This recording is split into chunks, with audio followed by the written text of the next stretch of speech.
जय श्री कृष्ण। आप सभी को Shrimad Bhagavad Gita the mind Guru series प्रश्न 72 में मैं प्रीति चिंडक आप सभी का स्वागत करती हूँ। आपके प्यार, सपोर्ट और पूछे गए प्रश्न की वजह से हमारी यह यात्रा अविरत चल रही है। तो आपको जो भी अपनी शंकाओं का निराकरण श्रीमद् भगवद गीता जी से चाहिए तो आप आपके प्रश्न हमारे इस नंबर पे या हमारे इस यूट्यूब चैनल पर हमें भेज सकते हैं और अपनी समस्याओं का निराकरण ले सकते हैं। और हमारे चैनल को लाइक और सब्सक्राइब जरूर करें। धन्यवाद। आज का प्रश्न हमसे पूछती है पुणे से अलकनंदा जी। देखते हैं अलकनंदा जी क्या पूछना चाहती है। अलकनंदा जी पूछती है, अगर स्वीकृत धर्म के रास्ते पर चलते समय किसी का दिल दुखे तो क्या उनका मन रखने के लिए वो धर्म का रास्ता छोड़ देना चाहिए। इनका पूछने का मतलब यह है कि अभी धर्म का रास्ता अपनाते वक्त बहुत बार कोई नाराज होता है, किसी का दिल दुखता है या किसी के मन के विरुद्ध कार्य करना पड़ता है, तो क्या ऐसा धर्म का रास्ता हमें अपनाना चाहिए या किसी का मन रखने के लिए उसे छोड़ना चाहिए। तो गीता जी का पथ प्रदर्शन यह चाहते हैं। यह और ऐसे अनेक संलग्न सामान्यतः प्रश्न हमारे सामने आते हैं। हम अक्सर इस दुविधा में रहते हैं कि हम धर्म का पालन करें, यानी लोग इसे नियम कहते हैं कि उनका पालन करें या किसी का दिल रखे। किसी का दिल रखने के लिए बहुत बार हमें हमारे धर्म को छोड़ना पड़ता है। तो सारी दुविधाएं हैं, ये बहुत बार हमारे मन में आती रहती है। तो श्रीमद् भगवद गीता जी इसका बहुत ही गहरा और संदेश रूपी मार्गदर्शन हमसे कहती है। जब अर्जुन अपने ही आप्तेष्टों के सम्मान, प्रेम और मोह में फंसे हुए थे और अपना धर्म मतलब युद्ध नहीं करना चाहते थे, तब श्रीमद् भगवद गीता के दूसरे अध्याय के 31वें और 32वें श्लोक में भगवान श्री कृष्ण कहते हैं, अपने धर्म को यानी स्वीकृत कर्तव्य कर्म करने से विचलित नहीं होना चाहिए। जिस कर्तव्य कर्म का हमने स्वीकार किया है उसका आजीवन निर्वाह करना हमारे लिए अनिवार्य है। जैसे अगर हम वैश्य धर्म से है तो हमें वैश्य धर्म का पालन करना चाहिए। शूद्र है, क्षत्रिय है, उस पंथ के संप्रदाय की जो नियमावली है उसका हमें आजीवन निर्वाह करना चाहिए। अब यह तो हो गई सामान्यतः संप्रदाय, पंथ या संस्कृति की बातें जिसका हमने आजीवन निर्वाह करने का सोचा है। लेकिन इसके साथ ही कुछ शास्त्रोक्त कर्म हमारे लिए है जो कि सभी को पालन करना अनिवार्य है। लेकिन अगर हमने उसका प्रण लिया है, जैसे उदाहरण में हम देखते हैं कि कोई शराब नहीं पीना चाहता, जिसने मदिरापान नहीं करने की सौगंध या प्रण लिया है, लेकिन कभी कभी ऐसा वक्त आता है कि उसे उन लोगों के साथ बैठना पड़ता है जो कि मदिरापान कर रहे हैं। और जैसे मान लो कि कोई एक ऐसी यार दोस्तों की महफिल बैठी है और वहां पर सभी मदिरापान कर रहे हैं और यह एक ही व्यक्ति है जो कि मदिरापान नहीं करने का उसने प्रण लिया है, जो कि उसका कर्तव्य कर्म है, जिसे उसे आजीवन निभाना चाहिए, जो कि उसके लिए शास्त्रोक्त कर्म है और वही उसका धर्म है। लेकिन जब वो ऐसी महफिल में जाता है तो सभी इस तरह का आचरण करने वाले हैं जो कि उसके विपरीत है, लेकिन वहां पर उसे ऑड मैन आउट ऐसा फील होने लगता है। और तभी वो सारे लोग उसे यही कहते हैं कि यह सब चलता है, थोड़ा बहुत आजकल का फैशन है, इससे क्या होने वाला है, ये तो दवाई जैसे है, आप पी लो, इतना कौन सा बहुत भारी कुछ होने वाला है, और ऐसे कौन से आप पंडित है। इस तरह के अनेक बातें उसे कही जाती है और इस तरह से उसे अपने धर्म से विमुख किया जाता है। तो तब हमें यह लगता है कि अब मुझे पीना तो नहीं है, लेकिन दोस्तों का मन रखने के लिए थोड़ा सा ले लूं तो क्या फर्क पड़ने वाला है, यहाँ पे तो मैं मन रख रहा हूं। तो इस तरह की दुविधा वहां पर होती है कि क्या मैं धर्म का पालन करूं या दोस्तों का दिल तोड़ दूं या फिर सभी के बीच में मैं अलग लगूं। अपने धर्म का त्याग मतलब जो हमारा धर्म हमने स्वीकृत किया है, जो हमारा कर्तव्य कर्म है और जो शास्त्रोक्त है, उसे किसी भी हालत में नहीं छोड़ना चाहिए। और अगर आपके यार है, दोस्त है, जिनके लिए आप ये करना चाहते हैं, तो वह आपको धर्म के विरुद्ध जाने के लिए कतई ही नहीं कहेंगे। इसलिए हम लोग कुरुक्षेत्र के इसमें भी बहुत बार देखते हैं कि जब अर्जुन ने कहा कि मेरे आप्तेष्ट है, अगर वह आप्तेष्ट है तो वो अर्जुन के विरोध में यानी सामने क्यों खड़े थे। तो जो सामने खड़ा है, विरोध में खड़ा है, वो आप्तेष्ट नहीं है। वैसे ही ऐसी कोई जो आप्तेष्ट है, जो आपको आपके धर्म के विरुद्ध आचरण करने के लिए कहती है और आपके धर्म का पालन करने पर नाराज होती है, तो आपको उस नाराजगी को सह लेना चाहिए, लेकिन अपने धर्म के विरुद्ध नहीं जाना चाहिए, जो कि आपके लिए पतन का कारण है और जो आपके लिए अधर्म है। अब जैसे गीता में अर्जुन क्षत्रिय थे, युद्ध करना उनका धर्म था, और उस परिस्थिति में दुर्योधन का अहंकार, अभिमान और जो अधर्म है, जो अन्याय है, इस वजह से उन्होंने युद्ध के अलावा कोई और विकल्प भी नहीं छोड़ा था। और यह जो युद्ध है, यह अर्जुन को अपने आप ही प्राप्त हुआ था। दुर्योधन के अधर्म से भरे हुए व्यवहार से बिना डरे धर्म की स्थापना हेतु और अपने स्वधर्म के रक्षा हेतु अर्जुन को युद्ध करना वहां पर आवश्यक था और वही सही और उचित चुनाव भी था। दूसरे अध्याय के 33वें व 34वें श्लोक में भगवान कहते हैं, तू अपने धर्म और कीर्ति का त्याग करके पाप को ही प्राप्त होगा।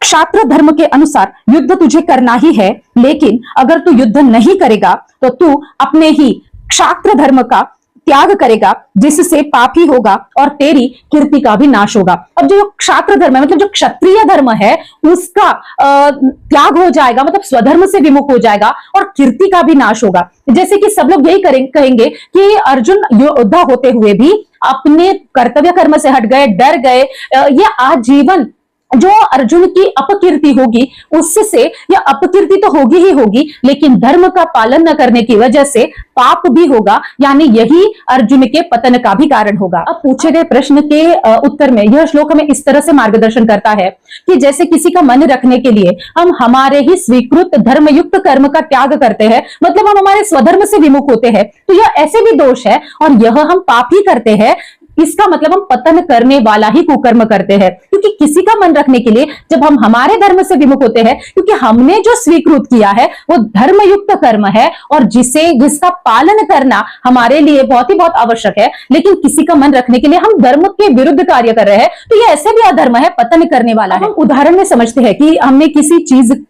को ना करने का मतलब यह चीज हमारे लिए त्याज्य है, इस तरह का हमने शास्त्रोक्त जो है वो नियम लिया है, या जो शास्त्रोक्त हमारे लिए करना अनिवार्य है, जिसे हमने अपने धर्म के रूप में स्वीकारा है, जो कि हमारे लिए करना स्वधर्म है। लेकिन किसी का मन रखने के लिए हम हमारे ही स्वधर्म से विमुख होते हैं, मतलब हम हमारे यहाँ कर्तव्य कर्म नहीं करते हैं, जो कि शास्त्रोक्त है, हमारे लिए करना अनिवार्य है, तो वैसे भी हम अधर्म कर रहे हैं और जिससे पाप यानी पतन करने वाला कुकर्म ही हम कर रहे हैं। तो इस तरह से हमारे हाथ से यह दोषयुक्त आचरण भी हो रहा है। अब जैसे भगवान ने कहा कि इससे अपकीर्ति मतलब कीर्ति का भी नाश होगा, वह ऐसे कि जैसे अगर हमने किसी का मन रखने के लिए हमारे धर्म के विरुद्ध जाकर कार्य किया, मतलब हमारे स्वधर्म का पालन नहीं किया, तो वह व्यक्ति मन में यह नहीं सोचता कि मेरा मन रखने के लिए किया, या वो ऐसे सोचता है कि थोड़ा सा आग्रह करने के बाद ये मान लेते हैं तो हमें आग्रह करने की इससे जरूरत है, या थोड़ा सा करने के बाद ये समझ ही जाते हैं इनका कोई धर्म का इतना कोई कट्टरता नहीं है, या इनके स्वधर्म का कोई इतना महत्व नहीं। इस तरह के विचार और इस तरह की चर्चा होती है और धीरे धीरे हमें हर कोई इस चीज के लिए आग्रह करने लगता है, जो कि हमने एक बार किसी का मन रखने के लिए छोड़ी हुई थी, और फिर धीरे धीरे सबका मन रखते रखते, क्योंकि हमें समझ ही नहीं आता कि मन किसका रखना है, कौन से धर्म का पालन करना है, किसके मन को छोड़कर हमें धर्म का पालन करना है, और धीरे धीरे यह करते करते हम हमारे ही स्वधर्म से दूर चले जाते हैं और हम हमारी ही अपकीर्ति कर लेते हैं, क्योंकि इस तरह फिर बार बार हमें आग्रह किया जाता है और हमारा यह स्वभाव होने के कारण कि हम किसी का मन रखने के लिए अपने धर्म से विमुख हो जाते हैं, और इसी तरह का विचार और स्वभाव हमारा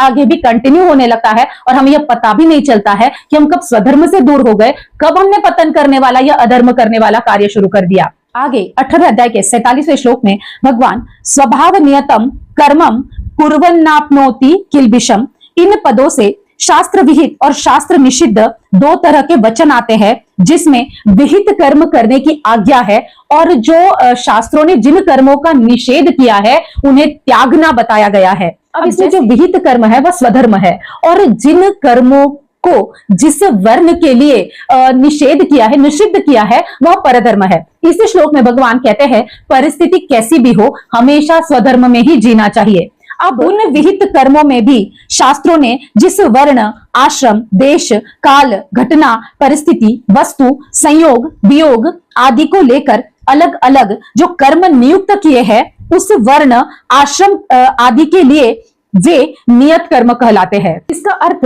हर एक को अलग अलग तरीके से नियत कर्म दिए गए हैं, मतलब जैसे जिसकी परिस्थिति है, धर्म है, आश्रम है, वर्ण है, पर जो भी काल है, उस तरह से उनको उसके अनुसार कुछ नियमावली बताई गई है और उसी को नियत कर्म कहा गया है। अब सत्व, रज, तम इन तीनों गुणों को लेकर जो स्वभाव बनता है, उस स्वभाव के अनुसार जो कर्म नियत किए जाते हैं वे स्वभाव नियत कर्म कहलाते हैं। अब सत्व, रज, तम इन तीनों गुणों को लेकर जो स्वभाव बनता है, उस स्वभाव के अनुसार जो कर्म नियत किए जाते हैं वे स्वभाव नियत कर्म कहलाए जाते हैं, मतलब उन्हें स्वभाव नियत कर्म कहा गया है। अब जैसे जिस तरह का जिसका गुण है, कोई सात्विक है, कोई राजसिक है, कोई तामसिक है, उनके अनुसार उनका स्वभाव होता है और उसी तरह के कर्म और धर्म का वह स्वीकार करते हैं। अब जैसे उदाहरण में हमने देखा कि किसी को शराब नहीं पीना, यह सभी के लिए त्याज्य कर्म है, लेकिन अगर सात्विक गुणों वाला व्यक्ति है तो वह उस धर्म का स्वीकार करता है कि मैं आजीवन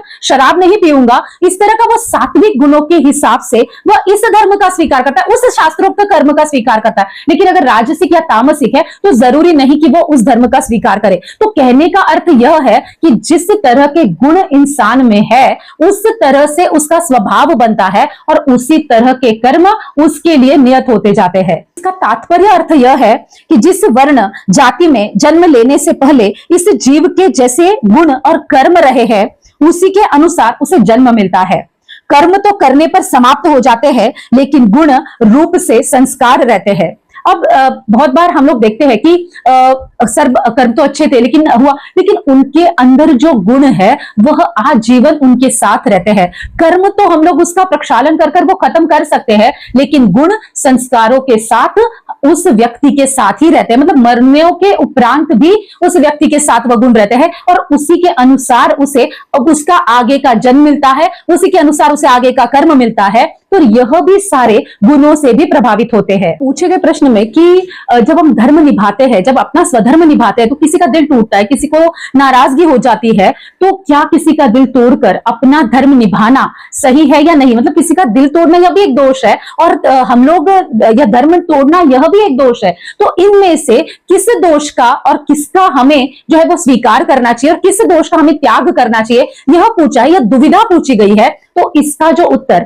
भगवान 18वें अध्याय के 48वें श्लोक में कहते हैं कि हर एक जो कर्म है वो दोष से भरा हुआ, मतलब कोई ना कोई दोष हर एक कर्म में है। लेकिन हमारे स्वभाव के अनुसार शास्त्र ने जिस वर्ण के लिए जिन कर्मों की आज्ञा दी है उन कर्मों को अपने स्वार्थ और अभिमान का त्याग करके केवल दूसरों के हित की दृष्टि से किया जाए तो उस वर्ण के व्यक्ति को दोष नहीं लगता है। मतलब अब जैसे यहाँ पर दुविधा आई है तो जिसने शास्त्र में आज्ञा दी है और जो हमारे लिए करना अनिवार्य है तो वह हमें करना चाहिए। फिर शायद उसके करने से अगर किसी का दिल टूटता है, दुखता है, तो हमें वह चीज के बारे में नहीं सोचना है, अपितु हमें हमारे स्वधर्म के बारे में सोचना ज्यादा जरूरी है। इस श्लोक में भगवान कहते हैं कि दोष युक्त होने के बावजूद भी सहज यानी स्वभाव नियत जो कर्म है उसका हमें त्याग नहीं करना चाहिए, क्योंकि हर एक के लिए कोई कर्म करना किसी न किसी के लिए अनुकूल है, किसी के लिए प्रतिकूल है। जैसे अगर धर्मयुक्त कर्म करे तो किसी के लिए अनुकूल है, जो कर रहा है उसके लिए अनुकूल है, लेकिन जिसका दिल टूट रहा है उसके लिए प्रतिकूल है। तो यह कर्म किसी न किसी के लिए अनुकूल है, किसी न किसी के लिए प्रतिकूल है। तो यह करने से अगर प्रतिकूलता भी आती है फिर भी इन सहज मतलब स्वभाव नियत धर्म का हमें त्याग नहीं करना है। अब जैसे उदाहरण में हम समझते हैं कि कोई ब्राह्मण है जिसका भिक्षा मांगना धर्म है, स्वभाव नियत कर्म है, तो वह भिक्षा मांगने जा रहा है और जिसके घर वो भिक्षा मांगने जा रहा है वो भिक्षा देने वाला व्यक्ति उसकी शायद मन की इच्छा नहीं है देने की, लेकिन अगर दरवाजे पे आया है तो मन के उपरांत वो भिक्षा दे देता है। तो उसका मन नहीं है, उसको इस दुविधा में है कि मैं भिक्षा दूं या ना दूं। तो और दूसरा एक इसमें हम और एक विषय समझते हैं कि अगर अब उस भिक्षुक के साथ कोई और भिक्षुक आ गया तो अब दो भिक्षुक हो गए, तो अब उस देने वाले के ऊपर यह बर्डन आता है कि अब दो जन को भिक्षा देनी पड़ेगी तो मेरे धन का नाश होगा। तो उसके मन में इसके लिए प्रतिकूलता आ जाती है। और स्वाभाविक सी बात है कि ऐसे होता है कि दो भिक्षुक के मन में भी अपने लिए जो है वो कि ईर्षा आ सकती है कि इसे मिलेगा, मुझे मिलेगा, ज्यादा मिलेगा, कम मिलेगा, इस तरह की ईर्षा भी आ सकती है। तो इस तरह का जो व्यवहार है तो यहाँ पर जो है वो देने वाले की प्रतिकूलता है और वह भिक्षुक के लिए अपने स्वधर्म को छोड़ने की भी बात आती है कि अब देने वाले का मन नहीं है तो मैं उसके मन के उपरांत कैसे लूं, उसे दुविधा में डालकर मैं भिक्षा कैसे लूं, मैं अपने स्वधर्म का पालन करूं या ना करूं। लेकिन उस वक्त भिक्षुक का स्वधर्म भिक्षा मांगना है और उसे वह करना ही चाहिए और वह उसे त्याग नहीं सकता। तो इस तरह के उदाहरण से हम यह एक्सप्लेन कर रहे हैं कि अगर किसी के लिए हर कर्म करते वक्त किसी ना किसी के लिए प्रतिकूलता होती ही रहेगी, बस उस वक्त हमें यह देखना है कि सहज है ना, मतलब स्वभाव नियत शास्त्रोक्त धर्म है ना, या मेरा स्वधर्म है तो बस मुझे इसका पालन करना ही है। सहज कर्म मतलब स्वभाव नियत कर्म दोष युक्त दिखते हुए भी अगर निष्काम भाव से किए जाए तो उससे पाप नहीं होता, मतलब पतन नहीं कहलाता, अधर्म नहीं कहलाता। तो वह निष्कामता से करना है तो वह दोष युक्त नहीं है। अब इसे हम और एक अच्छे से उदाहरण से समझते हैं जो कि सामान्यता में दिखता ही रहता है कि अभी किसी ने यह प्रण लिया है कि वह मांसाहार नहीं करेंगे और उसके साथ भी जहां पर मांसाहार हो रहा है या जहां पर मांस बन रहा है उस जगह भी वो भोजन नहीं करेंगे, लेकिन उनके कोई आप्तेष्ट है, उनके कोई प्रिय व्यक्ति है, उनका मन रखने के लिए, क्योंकि अगर यह भोजन नहीं करेंगे तो शायद वो भी वहां पर भोजन नहीं करेंगे, और इसके लिए वो उनके डर से उनका मन रखने के लिए वो भोजन करे, इसके लिए अपना धर्म छोड़ रहे हैं, जो कि उन्होंने यह धर्म स्वीकारा कि वो कभी भी मांसाहार नहीं करेंगे, या जहां पर मांसाहार हो रहा है वहां पर वो भोजन नहीं करेंगे। तब वो इस दुविधा में फंसते कि क्या उनका मन रखे या अपना स्वधर्म संभाले। तो उस वक्त यह सारा विवेचन इस तरह से मदद करता है कि आपका जो यह स्वधर्म है वो उनके लिए भले ही प्रतिकूल है, लेकिन यह आपके लिए, आपके स्वभाव, नियत, आपकी स्वीकृति से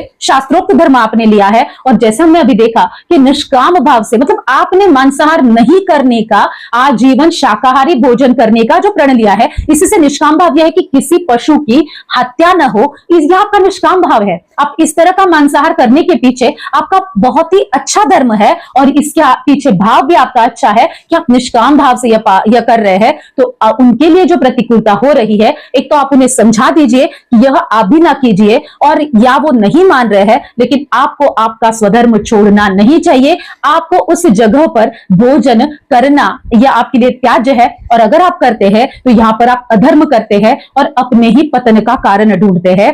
तो ऐसी दुविधा में हमेशा यह देखा जाए कि यह स्वभाव नियत शास्त्रोक्त धर्म है, यह मेरा स्वधर्म है, यह करना मेरे लिए निष्कामता पूर्ण है। तो यह किसी के लिए अगर प्रतिकूल है तो हम उनके बारे में न सोचते हुए अपने स्वधर्म के बारे में सोचना है, और बनती कोशिश वह निष्काम भाव से करना जरूरी है। आपका अगर यह रास्ता सत्य, धर्म और न्याय इस पर आधारित है, तो किसी के डर से या किसी के मोह में फंसकर या किसी के मन रखने के लिए इन सारी चीजों के हाथों मजबूर ना होकर अपने ही मार्ग पर अड़िग रहना चाहिए। और इन सब चीजों के लिए मन में दुविधा न लाते हुए श्रीमद् भगवद गीता का मार्गदर्शन यह समझे कि कैसी भी परिस्थिति हो, शास्त्रोक्त जो हमारे कर्तव्य कर्म है, जो हमारे लिए करना अनिवार्य है, जो हमारा स्वधर्म है, हमें उसे किसी भी हालत में त्यागना नहीं चाहिए। और अगर अपना रास्ता प्रेम, न्याय और धर्म के आधार पर है तो उसे बिल्कुल भी नहीं छोड़ना चाहिए। तो अलकनंदा जी, आपको आपके सवाल का जवाब मिल गया होगा, ऐसी मैं आशा करती हूँ। धन्यवाद।